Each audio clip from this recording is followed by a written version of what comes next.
Voilà, gloire au Seigneur, que Dieu soit béni. Nous saluons nos frères et sœurs qui nous écoutent aux quatre coins de la planète, que Dieu soit béni. Alléluia. Je dirais aux quatre coins de notre vaisseau spatial. Amen. Puisque nous sommes dans le vide, nous allons quelque part, nous tournons. Amen. Mais nous, comme chrétiens, nous allons vers un autre monde qui nous attend et nous bénissons le Seigneur. Et j'aimerais parler donc aujourd'hui du piège. Un piège. Donc un piège, c'est quelque chose qui est, je dirais, fait exprès pour saisir soit des animaux, donc, comme nous le voyons sur la diapo, donc, qui sont, je dirais, imprudents et qui regardent seulement, donc, l'appât, ce qui est à l'intérieur. Et pour nous, nous avons des pièges aussi devant nous. Et le diable, donc, c'est lui qui place différents pièges pour nous faire trébucher ou même nous détourner du Seigneur. Et là, nous allons voir, donc, aujourd'hui, le piège de la mondanité particulièrement. On va lire dans la première épître de Jean, donc, dans le coin de l'Apocalypse, pas très loin, donc, première épître de Jean, et nous allons lire au chapitre 2. Chapitre 2 et au verset 12. 1 Jean, chapitre 2, verset 12. Je vous écris, petits enfants, parce que vos péchés vous sont pardonnés, à cause de son nom. Je vous écris, pères, les pères dans la foi, qui ont marché longtemps avec le Seigneur, parce que vous avez connu celui qui est dès le commencement. Je vous écris, jeunes gens, donc ceux qui sont jeunes dans la foi, qui sont jeunes aussi de corps. Je vous écris, jeunes gens, parce que vous avez vaincu le malin. Je vous écris, petits enfants, parce que vous avez connu le Père. Je vous écris, Père, parce que vous avez connu celui qui est dès le commencement. Je vous ai écrit, jeunes gens, il le répète, parce que vous êtes forts et que la parole de Dieu demeure en vous et que vous avez vaincu le malin. N'aimez pas le monde, ni les choses qui sont dans le monde. Si quelqu'un aime le monde, la mondanité, l'amour du Père n'est point en lui. Car tout ce qui est dans le monde, qu'est-ce qu'il y a dans le monde?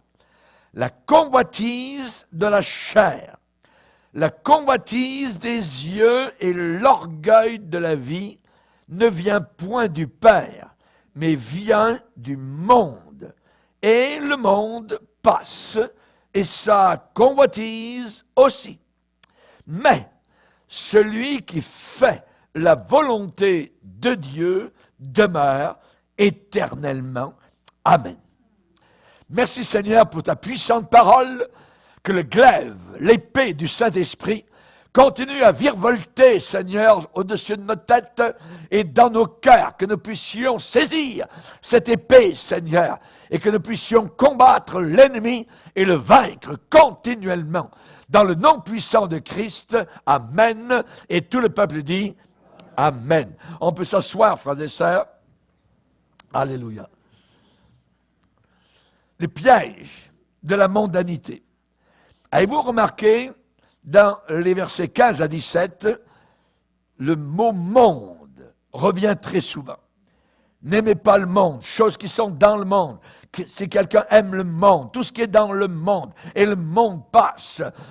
L'orgueil de la vie, la convoitise vient du monde. Donc nous voyons que Jean insiste sur le côté de la mondanité, c'est-à-dire des choses qui déplaisent totalement au Seigneur. Et nous allons parler d'un cas qui est arrivé au travers de la Bible, Démas. Démas, donc, est un personnage dans le Nouveau Testament qui a côtoyé étroitement l'apôtre Paul. Problème, c'est qu'à un certain moment donné, il a été fatigué et il s'est détourné. Il est devenu ce qu'on appelle un rétrograde. Il y a eu un autre jeune homme, un peu dans le même cas que Démas, qui s'appelait Jean-Marc. Et Jean-Marc, un jour, au travers d'un voyage missionnaire, a dit à l'apôtre Paul, « Moi, je retourne chez maman. Moi, je ne peux plus continuer moi je ne peux plus en prendre, ainsi de suite. Et il est retourné donc à Jérusalem, et il a donc fait faux bond. Le problème, c'est que Jean-Marc, eh bien, avec cette difficulté, lui, il est revenu. C'est-à-dire qu'il a vu sa situation, il a vu que ce n'était pas correct, qu'il fallait continuer donc à servir le Seigneur selon l'appel que le Seigneur avait donné. Tandis que Démas, eh bien, a été, je dirais, totalement déchu, et on ne voit jamais cet homme revenir au Seigneur. C'est terrible. C'est terrible.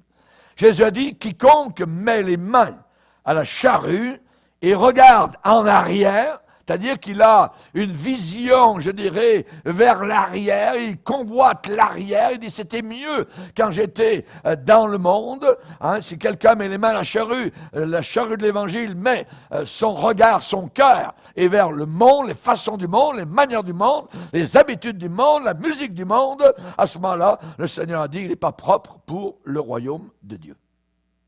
Aussi simple que cela. Quand Paul a écrit aux Colossiens, il a parlé de Démas. Il a dit, tout va bien, Démas vous salue, ainsi que le médecin bien-aimé Luc. C'est-à-dire que Démas faisait partie de l'équipe d'évangélisation de l'apôtre Paul. Ça allait bien. Mais voilà qu'environ 4 ans plus tard, Paul écrit à Timothée et il lui parle de Démas. Et il lui dit, Démas m'a abandonné, et il donne la raison, le pourquoi il a abandonné la course chrétienne, par amour pour le monde. Par amour pour le monde. Et il est parti pour la ville de Thessalonique. C'est-à-dire que les lumières de Thessalonique brillaient bien plus fortement au regard de Démas que les lumières éternelles de la Nouvelle Jérusalem. Démas m'a abandonné. Quand Démas a abandonné l'apôtre Paul, en réalité, il a abandonné l'Évangile. Il a abandonné totalement l'Évangile. Démas a été converti à l'église de Thessalonique. Il a travaillé pendant des années avec l'apôtre Paul à répandre l'Évangile. Mais voilà qu'il est tombé, il a chuté dans une déchéance spirituelle et il n'est jamais revenu. Nous pourrions dire qu'il a été piégé. Piégé, il est entré littéralement donc comme un animal imprudent dans la cage satanique, diabolique, qui s'est refermé derrière lui, piégé.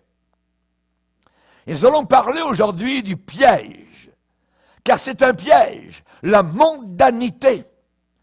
Nombre de chrétiens qui aujourd'hui sont piégés. Ils aiment Dieu, disent-ils, mais ils aiment le monde. Démas a mis dans la balance de l'éternité le monde, ses lumières, ses façons, sa convoitise, et il a mis de l'autre côté de la balance Dieu, l'Évangile, et il a dit, pour moi, c'est plus important les choses du monde. Et il est parti. Il est parti. Il est parti pour Thessalonique. Nous voyons que sa chute a commencé premièrement dans son cœur, avant qu'elle ne se voie dans ses actes. Avant que quelqu'un quitte, abandonne, il y pense. Il y réfléchit. Qu'est-ce qu'il dit dans son cœur? Je vais abandonner. Je vais lâcher. Ça ne me plaît plus. Je suis déçu ou quoi que ce soit. Toutes sortes de bonnes raisons qui ne valent absolument rien devant Dieu. Démas a eu ses raisons. ne peut plus supporter l'apôtre Paul, le prédicateur. Il parle toujours du jugement à venir, il parle toujours des perdus, de l'enfer. Il est en prison. Ça n'a pas de sens, une vie semblable. Toujours des difficultés. J'abandonne. Moi, je retourne à Thessalonique. Et nous pouvons imaginer l'apôtre Paul qui, lui, est en prison à Rome et continue dans la bataille et continue dans le combat spirituel. Et là, le parchemin est devant lui et il écrit, et avec une larme qui tombe sur le parchemin, Timothée, il faut que je te parle de Démas. Tu sais, Démas, le prédicateur, mon copain, mon collègue, il m'a abandonné. Et je veux dire la raison. Par amour pour le siècle présent. Il a préféré le siècle présent. Il a aimé les choses de ce monde. Alors que la Bible dit, n'aimez pas. Ça veut dire détester. Plus que cela, haïssez des choses de ce monde. Il est tombé déchéant spirituel. La Bible dit, un verset dans Proverbe, « Celui dont le cœur s'égare, celui dont le cœur est en train de s'égarer, en train de dériver, il se rassasie de ses voies. » C'est-à-dire qu'il se justifie. Il a des raisons personnelles. Ah oui! Et il pourra lever son drapeau si on lui demande l'explication du pourquoi. Il ne vient plus aux assemblées. Pourquoi? Ah, celui dont le cœur s'égare se rassasie de ses propres voies. Mais le contraire, nous dit les Proverbes, chapitre 14, verset 14, l'homme de bien, le fidèle, le résistant, l'homme de bien se rassasie de quoi? De ce qui est en lui. Qu'est-ce qui est en lui? L'espérance de la vie éternelle. Le monde passe, sa convoitise aussi, mais celui qui fait la volonté de Dieu demeure pour l'éternité. J'étais jeune étudiant, je me rappelle, allant à l'église, étant sur la rue Sainte-Catherine à Montréal, avec un petit Nouveau Testament, et ce verset m'a frappé au vif. Mais celui qui fait la volonté de Dieu demeure pour l'éternité. Je n'ai jamais oublié. La racine du mal, c'est la mondanité. Mondain. C'est un piège. Quand nous étions missionnaires avec les Indiens au nord du Québec, un jour, les Indiens nous ont emmenés, moi et mon épouse, dans leur territoire de chasse. Et je me rappelle fort bien, en plein hiver, à moins 30, moins 40, je ne me rappelle plus. Et là, on a marché, l'Indien, le chrétien, nous a conduits sur un petit sentier. Et on marchait, on avançait. Et tout d'un coup, il dit, arrêtez. Il dit, vous n'avez rien vu. Je dis, non. Il dit, regardez, juste là, bien caché, il y avait un petit fil, donc, en acier, qui était là, où l'animal passe, et toc, il est pris, et il meurt. Et ensuite, il nous a montré, effectivement, d'autres lièvres comme cela, donc, étaient, je dirais, gelés, surgelés, congelés, donc, et ils étaient tombés dans les pièges. Ils n'avaient pas vu. Nous sommes régulièrement, comme chrétiens, devant des pièges. Nous avons un ennemi. Et nous allons voir aujourd'hui différents pièges qui peuvent évidemment nous emmener exactement dans le même lieu que Démas. Dans des terrains de guerre, il y a ce qu'on appelle des mines. Aujourd'hui, il y a des enfants qui n'ont plus de bras, qui n'ont plus de jambes, parce qu'ils ont marché sur des mines, sans le savoir. Et la mine a explosé. Durant la Deuxième Guerre mondiale, nous avons eu un frère qui est décédé, qui s'appelait Fabio, d'origine italienne, et durant la Deuxième Guerre, il était un démineur. Il nous racontait qu'il ne fallait pas trembler, il fallait arriver vers le petit bidule qui faisait tic, tic, tic, tic, tic, tic, tic, tic. Et il fallait, avec des fils, voyez, enlever ça délicatement. Hop, ça s'arrêtait. Un démineur. Nous devons être aussi des démineurs. Les pièges sont là. Mais nous devons faire attention. Et tout d'abord, le premier piège, c'est l'amour du monde. L'amour du monde.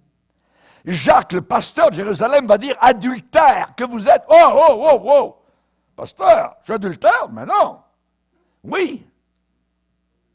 Jacques dit « adultère que vous êtes ». Ne savez-vous pas, donc on doit le savoir, quoi? Ne savez-vous pas que l'amour du monde est inimitié contre Dieu? Ça veut dire que si j'aime le monde, l'esprit de ce monde, je suis un ennemi de Dieu. Ennemi de Dieu. C'est terrible. Quand Démas déclare, Paul dit au sujet de Démas, il m'a abandonné par amour pour le siècle présent. Démas, est-ce que ça veut dire que cet homme fréquentait les lieux de plaisir? Un jour, pendant le jour, il prêchait l'évangile avec l'apôtre Paul, et puis ensuite, un autre jour, il allait dans des lieux de plaisir. Non. Non. Pas obligatoirement. Ça ne veut pas dire que Démas fréquentait des lieux de plaisir, des lieux d'amusement mondains. On peut être un chrétien mondain, sans aller dans les bars, sans aller dans les lieux malsains, sans aller dans les mauvais lieux. Jésus a dit, personne ne peut servir 2 maîtres à la fois. C'est impossible. Je ne peux pas aimer le monde et puis aimer Dieu, c'est impossible. La mondanité, c'est quoi? La mondanité, c'est tout ce qui exclut Jésus de notre vie. Jésus, ôte-toi de mon chemin. Ça, c'est la mondanité. La mondanité, c'est vivre comme si je n'avais pas besoin de Dieu. Je n'ai pas besoin de Dieu. Nous allons lire un passage qui nous parle de ce piège. Et ça date de loin, dans Deutéronome, chapitre 12.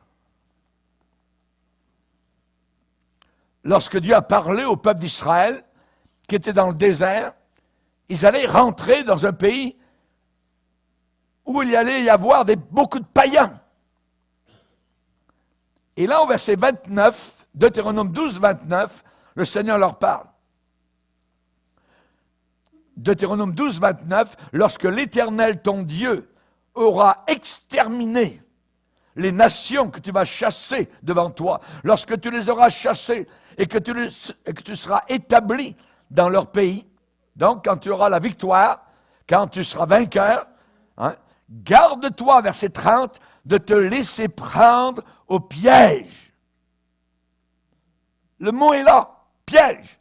Garde-toi de te laisser prendre au piège. Comment ça? Quel piège? En les imitant, en imitant les païens. En les imitant, imitation. Après que ces nations méchantes auront été détruites devant toi, garde-toi de t'informer de leur Dieu et de dire, comment ces nations servaient-elles leur Dieu? Moi aussi, je veux faire de même. Je veux imiter les païens.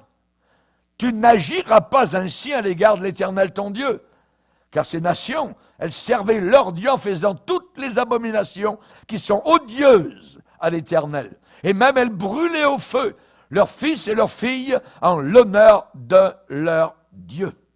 Avortement. Vous observerez, vous mettrez en pratique toutes les choses que je vous ordonne.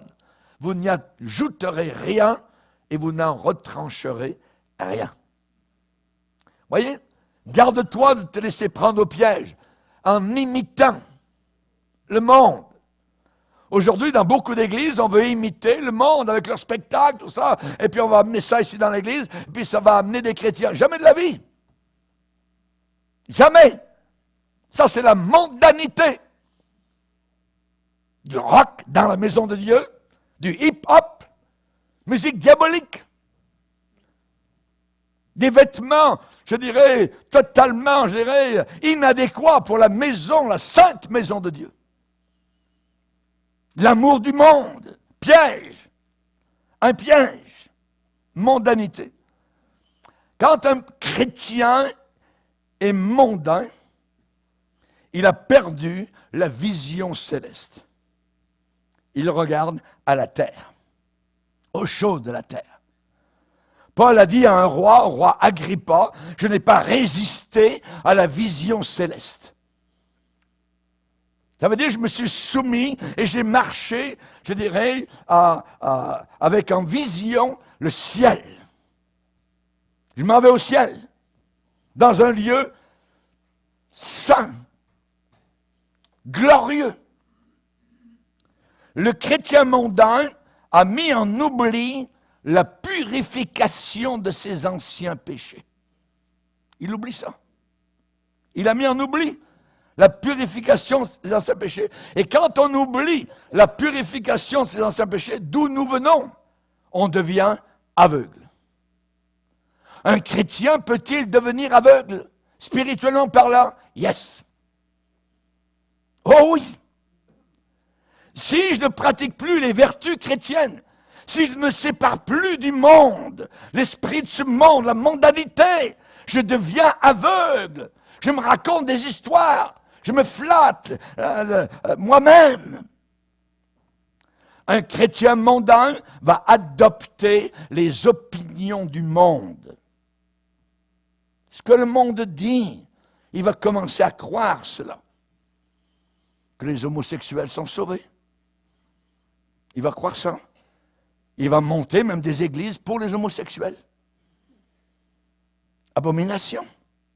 Un chrétien mondain va adopter les opinions du monde. Et il va se dire, est-ce que ça vaut la peine de combattre? Je vais me soumettre. De toute façon, c'est merveilleux. Mon enfant, il dit que lui, il préférait être une fille. Donc, et en plus, le gouvernement approuve ça et paye son changement de sexe. Quand un chrétien, une famille croit ça, c'est une personne mondaine. Quand une personne commence à croire que l'on peut apaiser les souffrances avec une piqûre et aider la personne à mourir de façon digne, ou un suicide digne. Ça, c'est mondain. Ça, c'est la mondanité. Parce que c'est Dieu qui dit le moment où je nais et le moment où je meurs.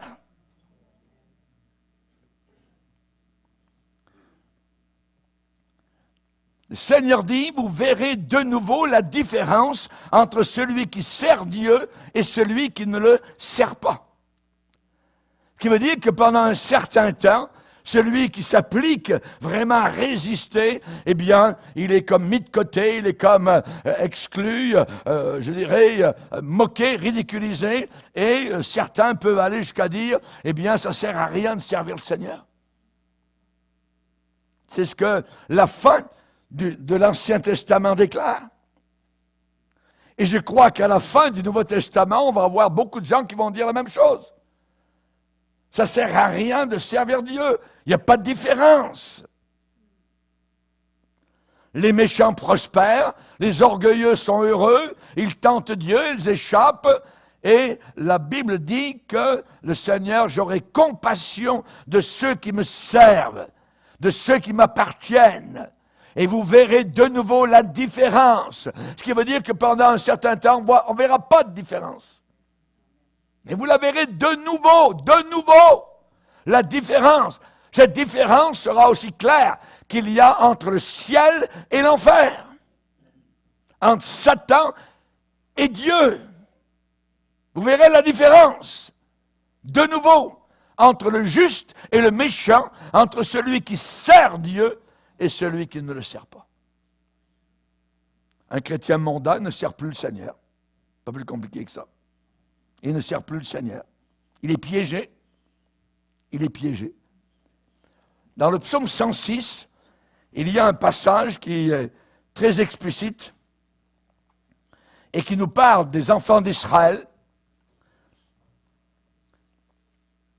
Psaume 106, verset 34, il est dit qu'ils mirent Dieu en colère. Verset 34, ils ne détruisirent pas les peuples que l'Éternel leur avait ordonné de détruire.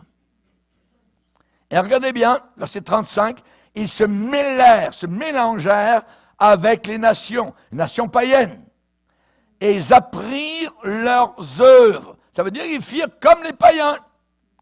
Ils servirent leurs idoles, les idoles païennes, qui furent pour eux un piège. Qui furent pour eux un piège. Piégés. En réalité, quand on quitte le Seigneur, quand on quitte la Bible, vous n'avez plus aucun repère. Et le monde dans lequel nous vivons est formé par des sages, des psychologues, des psychiatres, tout ce que vous voulez, et les gens se fient à ce que ces gens-là disent, et cette sagesse humaine est diabolique. C'est ce que la parole de Dieu nous dit dans Jacques. Et ces gens-là font totalement fi des Écritures, de la parole de Dieu, ça ne les concerne absolument pas, alors que pour nous, chrétiens, non mondains, cela est des plus importants. C'est notre tableau de bord. C'est ça qui nous dirige jusqu'à la fin.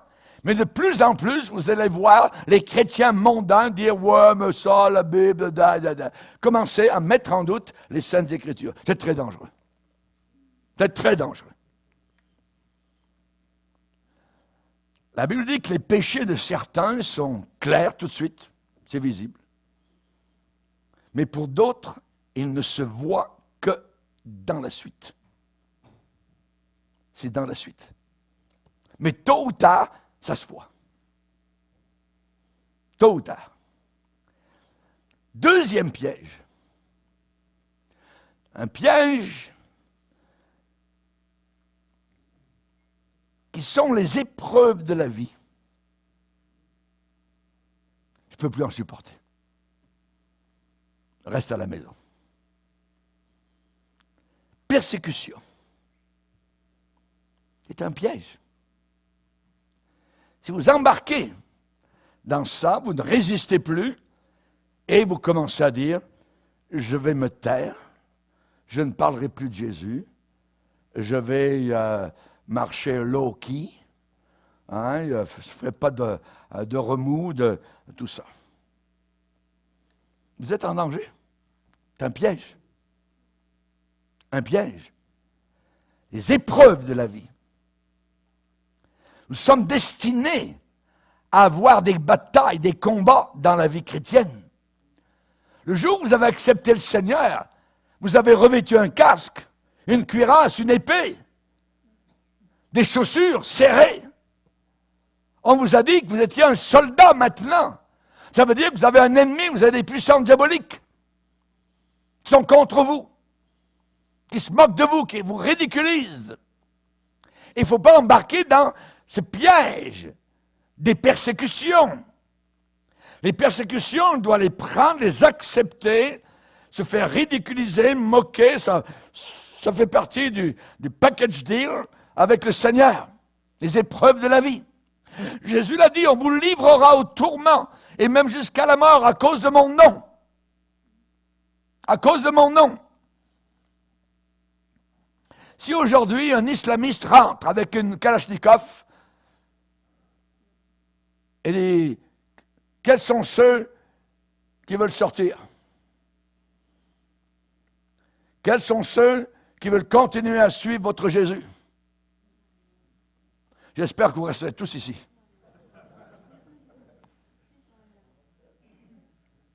Et on verra à ce moment-là qui va sortir.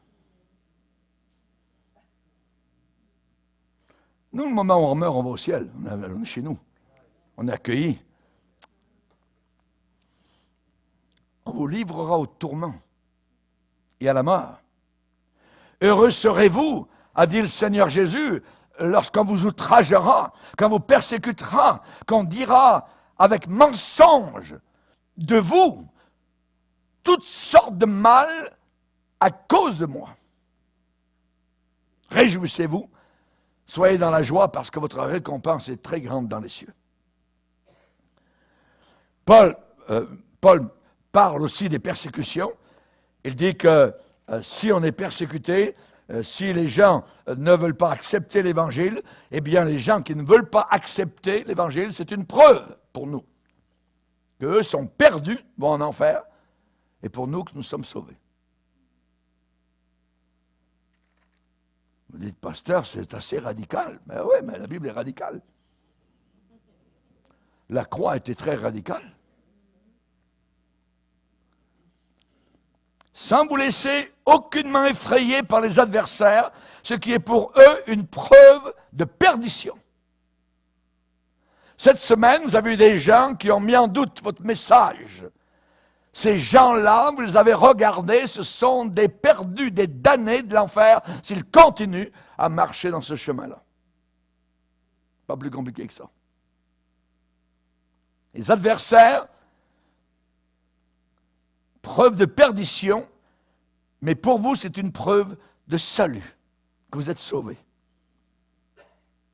Parce qu'il vous a été fait la grâce, par rapport à Christ, non seulement de croire en lui, mais aussi de souffrir pour lui. C'est une grâce. Les gens ne veulent plus la souffrance. Ils veulent aller vivre sur Mars, ils veulent s'en aller, tout ça. Il y a des gens qui ont accepté Jésus-Christ dans leur cœur. Mais dès que survient une épreuve, dès que le feu de la persécution commence à les toucher, ils se retirent. Ils se retirent. Jésus a dit, la semence est tombée à ce moment-là sur le roc. Ces gens-là n'ont pas de racines. Et ils succombent au moment de la tentation, au moment de l'épreuve. Succombent. Nous ne sommes pas de ceux qui se retirent pour se perdre. Mais nous sommes de ceux et celles qui ont la foi pour sauver leur âme. La foi vivante. Paul dit, j'estime que les souffrances, on souffre, vous avez souffert, vous souffrez, peut-être vous pleurez. Les souffrances du temps présent n'ont aucune comparaison avec la gloire à venir. Aucune comparaison. Nous avons dans la parole de Dieu nos frères et nos sœurs, dont l'exemple est cité dans la parole, dans l'Épître aux Hébreux, où il est dit que certains ont subi les moqueries, faire moquer, ridiculiser, personne n'aime ça, mais c'est le prix qu'on doit payer. Au pasteur Bourlieu, lui, il condamne tout le monde. On a entendu ça, il est trop dur, trop ci, tout ça.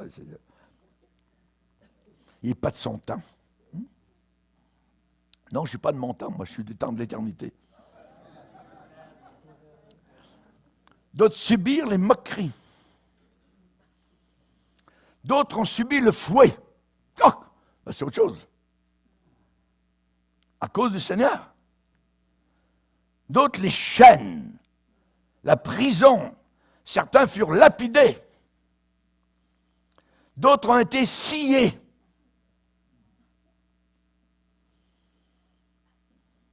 Ils ont dû avoir la grâce. Ils ont dû avoir la grâce. Torturés. Les mots sont bien là dans la Bible. Ils moururent tués par l'épée. Ils allèrent ça et là vêtus de peau de brebis, de peau de chèvre, dénués de tout. Persécutés. Maltraités. Eux dont le monde n'était pas digne. Errant dans les déserts, dans les montagnes, dans les cavernes, dans les antres de la terre. C'est des gens qui ont eu la foi.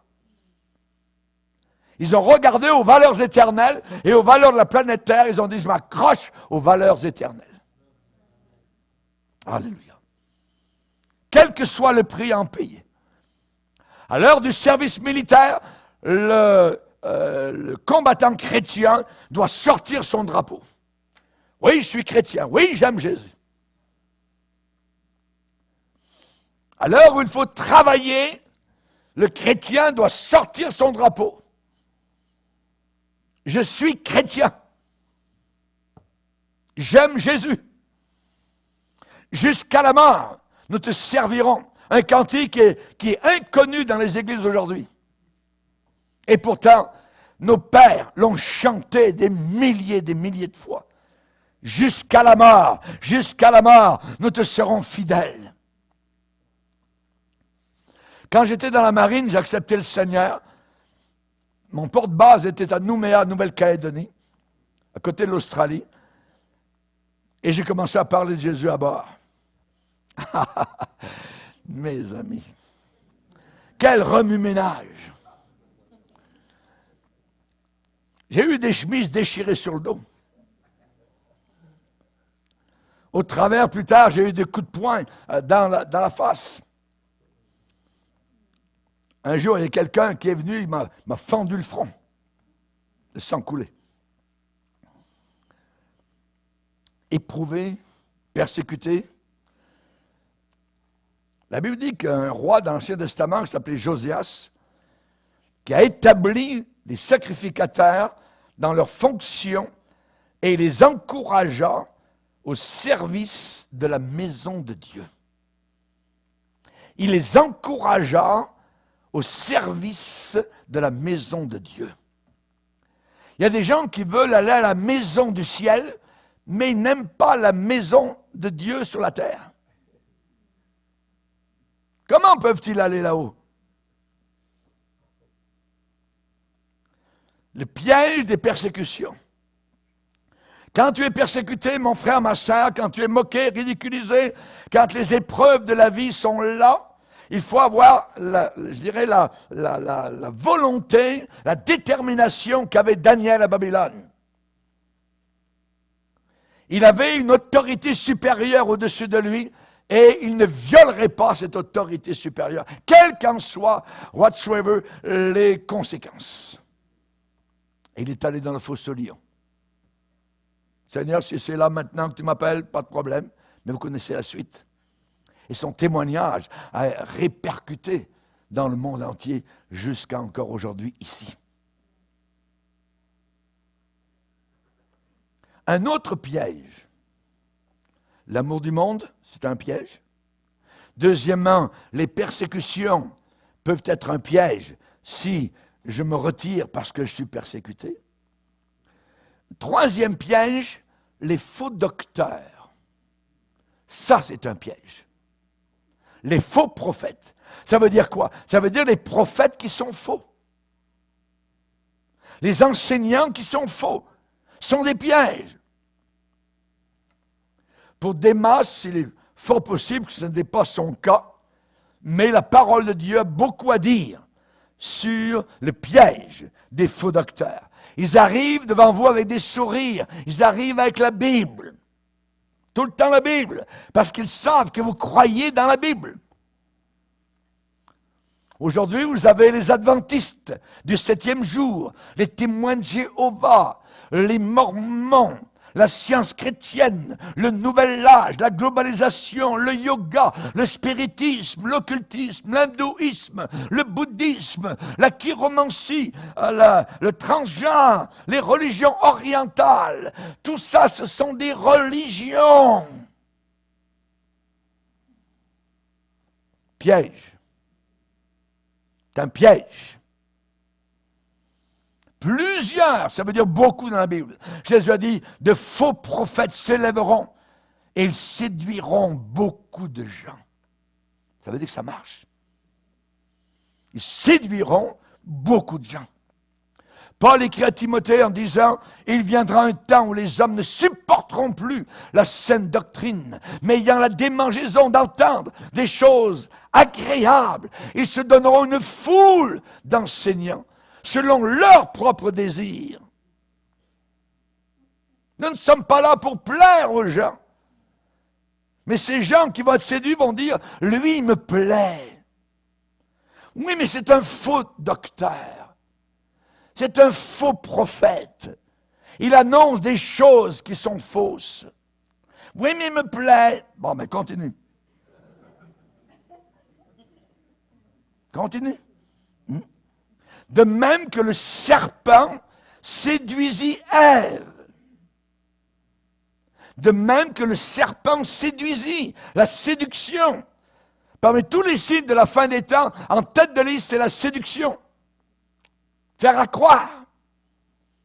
Le jeune homme, chérie, mais tu es merveilleuse, j'ai jamais vu une fille aussi belle que toi, mais personne n'a parlé comme toi, tout ça. Il essaye de l'enjôler, il veut la voir dans son lit. Et une fois, cela achevé, il va la mettre à la poubelle. Mais il va la séduire. Il va la séduire. Regardons, on va lire dans Romains 16 comment ça se passe du côté spirituel. Romains 16.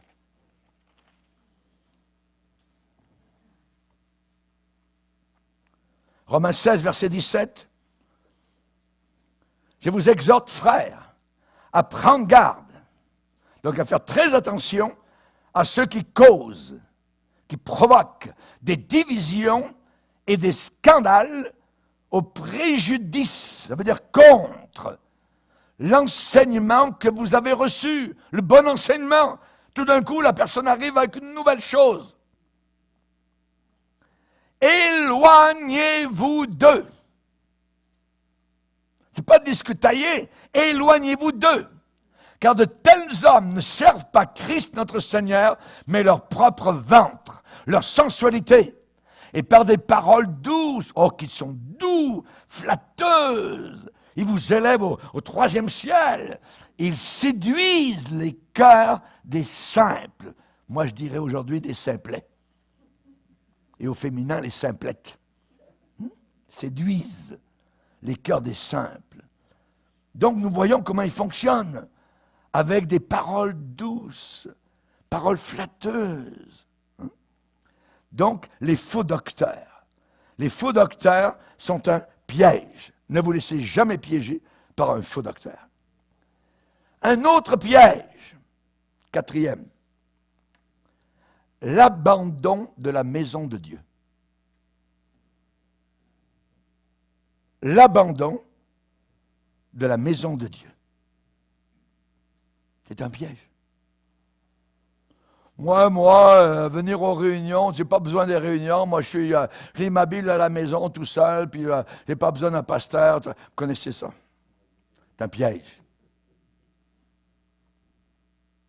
Nous avons besoin de pasteurs. Parce que le Seigneur dit qu'on a besoin de bons pasteurs. On ne peut pas, tout seul. Vous allez vous faire égarer. Parce que le gars que Dieu a choisi, qui prêche la parole de Dieu, premièrement, ce n'est pas une femme pasteur, ça n'existe pas. C'est un pasteur. Et au travers des années, il a passé des batailles, des combats, le Seigneur l'a équipé pour que son Église puisse arriver au ciel, saine et sauve. Pour que nous ne soyons pas emportés à tout vent de doctrine qui circule. Des vents de doctrine, ça a toujours existé. Et ça existe en permanence. Et c'est la raison pour laquelle, le moment où quelqu'un abandonne la maison de Dieu, il est en danger. Il est en danger. Vous isolez une brebis. Elle n'est plus avec le troupeau. Et le loup qui l'observe au loin regarde. Ah, la petite brebis, elle est toute seule. Tac. C'est dans l'ensemble, c'est dans le troupeau, c'est ensemble, je dirais que nous sommes vainqueurs, que nous sommes entourés de la présence de Dieu et que je vais me débattre de tout ce que j'ai comme verve pour apporter la parole de Dieu et protéger le peuple du Seigneur parce que je sais que je devrais rendre compte à Dieu qui m'a placé comme pasteur sur les gens qu'il a mis sous ma garde. La Bible dit que dans la maison de Dieu, on entend la parole de Dion. On ne vient pas au spectacle de la maison de Dieu. Si votre église est un spectacle, sortez de là. Mais la maison de Dieu, elle est un endroit où la parole de Dieu est prêchée avec authenticité et vérité. Et la Bible dit que quand j'entends la parole de Dieu, cette parole me donne la patience et la consolation et m'apporte l'espérance. L'espérance. On a des gens qui autrefois étaient zélés dans le Seigneur, très zélés. Mais ils refroidissent tranquillement. Ça se voit, ça se remarque, par leur fréquentation spasmodique à l'Assemblée. Vous les voyez normalement toutes les semaines. Ensuite, c'est une fois toutes les 2-3 semaines. Après, c'est « Oh, ça fait longtemps que je ne t'avais pas vu. 2 mois. Ouais. » Après, c'est juste à Noël, à Pâques. Ces gens-là étaient zélés auparavant, mais ils refroidissent. La négligence de la maison de Dieu. La Bible dit, n'abandonnez pas votre assemblée, votre rassemblement, comme c'est la coutume de quelques-uns. Hébreux chapitre 10. La parole de Dieu, Dieu a donné une parole au temps d'Ézéchias et a dit, cessez, ça veut dire arrêtez, stoppez, d'être négligent. On peut être un chrétien négligent. Et là, on va se faire piéger parce qu'on ne voit plus les réunions comme étant importantes. Si on veut, s'il fait beau, pas trop froid, pas trop chaud. Cessez d'être négligent. Un disciple de Christ sera discipliné. Il sera là. Il sera présent. Mais ces chrétiens-là qui abandonnent, qui commencent à abandonner la maison de Dieu, qui commencent, non pas, ils ne deviennent pas froids d'un coup, ils commencent à être moins zélés, ils étaient bouillants, ensuite c'est plus calme, plus tranquille, tout ça, hein, oh là, ça devient tiède. C'est pas froid, c'est pas bouillant, c'est entre deux. Ça, le Seigneur est ça. Il est quelqu'un de tiède. Ça, c'est l'église de Laodicée, de la fin des temps.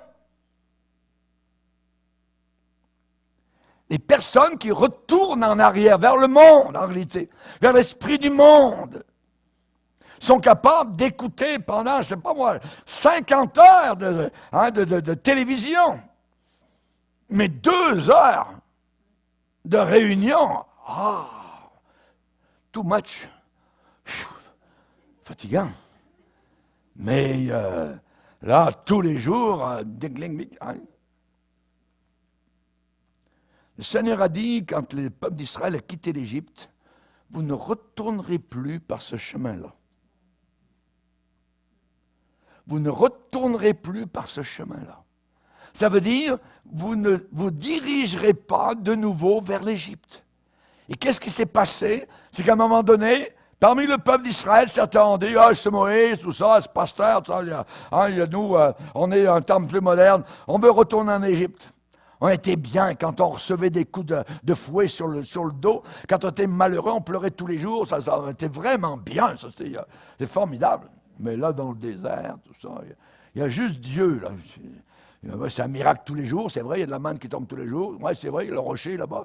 On a de l'eau fraîche, mais on préférait retourner en Égypte. Vous ne retournerez pas en Égypte,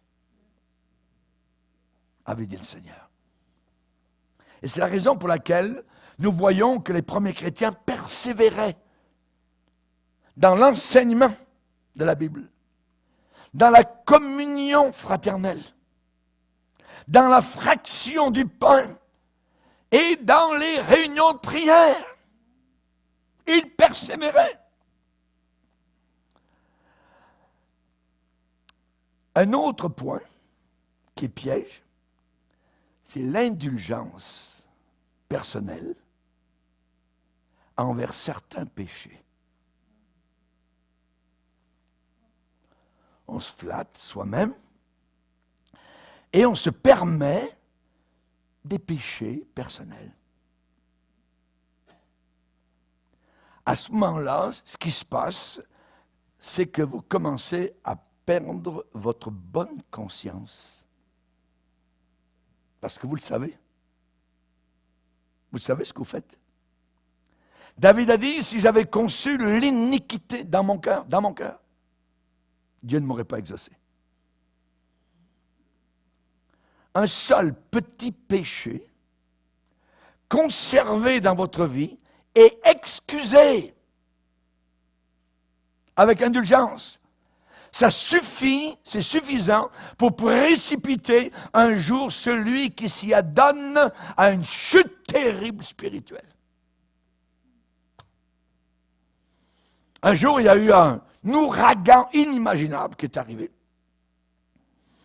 Des vents frôlant les 150 km/h. Et en plein milieu du chemin, un gros chêne, complètement renversé. Quelqu'un s'est approché du chêne, a regardé et a dit, « Ah, on ne le savait pas. Il était pourri à l'intérieur. On ne l'avait pas vu. Il s'en vient un ouragan inimaginable. Si vous êtes pourri à l'intérieur, vous ne résisterez pas. Ça va être votre chute. Indulgence pour un petit péché. Comment c'est arrivé à cet arbre? Un jour, un simple ver, est arrivé à creuser l'écorce, est entré à l'intérieur et a pondu des œufs. Et ensuite, une multitude de vers ont rongé le cœur de l'arbre. Satan travaille comme ça. Ben non, Dieu est bon. Mais Dieu te comprend. Non, Dieu ne comprend pas. Indulgence à l'égard de certains péchés. Rappelez-vous la chute de Samson. Rappelez-vous Géasi, on ne l'avait pas vu, mais un jour, l'arbre était à terre. L'amour de l'argent. Akan, dans le livre de Josué, on ne l'avait pas vu, mais un beau jour, il a pris ce beau manteau de Babylone, de Shinéar, et l'a caché dans sa tente. Il a emmené lui et toute sa famille à la mort. Lui seul. Celui qui cache ses transgressions ne prospère pas. Mais celui qui les avoue et qui les délaisse obtient miséricorde. Et un sixième piège,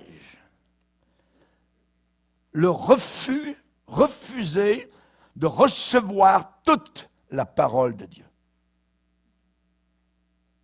Je dis bien toute. C'est un piège. Je refuse de recevoir toute la parole de Dieu. Quand Jésus a appuyé sur l'accélérateur de la vérité, il est dit que plusieurs se retirèrent et n'allèrent plus avec lui. Parce qu'ils ont refusé de recevoir toute la parole de Dieu. Certains, à ce moment-là, se retirent et s'arrêtent. La vie de progrès, un chrétien qui va continuer à progresser, c'est qu'il va recevoir la parole de la vérité, je dirais, au fur et à mesure que le Saint-Esprit nous la révèle. Il va la recevoir dans son cœur.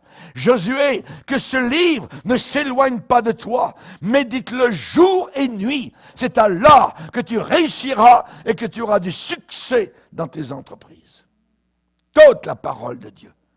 Avant de quitter Éphèse, l'apôtre Paul, sur la plage de Milet, a rencontré les pasteurs de cette grande église et leur a dit, je vous ai annoncé tout le conseil de Dieu sans en rien cacher. Maintenant, devant Dieu, je suis pur du sang de vous tous.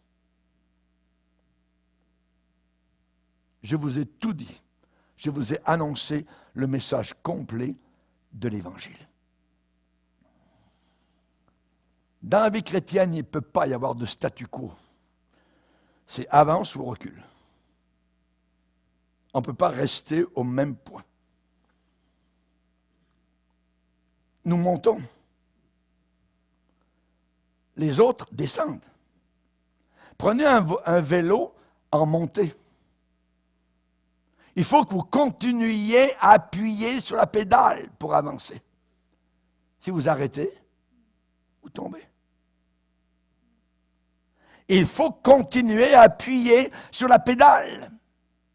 Démas, ça a été une chute spirituelle. Ils en ont parlé dans toutes les églises parce qu'il avait prêché l'Évangile. Il avait annoncé l'Évangile. Nous avons connu des prédicateurs qui ont annoncé l'Évangile. Moi, j'en ai connu un qui était tellement enragé contre mon message, je n'avais jamais vu un prédicateur pleurer.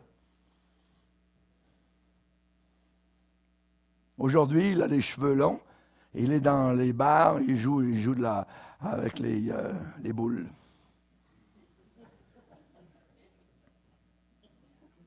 Démas. Celui qui garde sa parole, l'amour de Dieu est parfait en lui. Si vous vivez dans votre vie une désobéissance quelconque, vous le savez, vous serez comme Démas, tôt ou tard. La tempête va arriver et les gens vont dire « il était pourri à l'intérieur ». Baissons nos têtes et prions.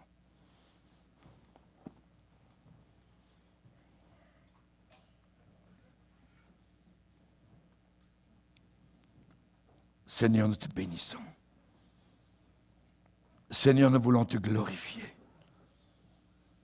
Nous ne voulons pas nous faire piéger, comme beaucoup l'ont été. Nous voulons être avisés, nous voulons être prudents. Aide-nous non seulement à entendre ta parole, mais à y obéir. Nous ne voulons pas avoir l'apparence, l'écorce extérieure de la piété.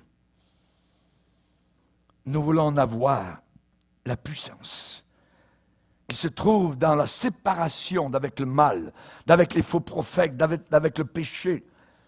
Nous voulons rester collés à la maison de Dieu. Nous aimons ta parole, Seigneur, et nous voulons y obéir. Nous voulons dire avec l'apôtre Paul, si je vis, ce n'est plus moi qui vis, c'est Christ qui vit en moi. Que celui qui croit être debout prenne garde de peur qu'il ne tombe.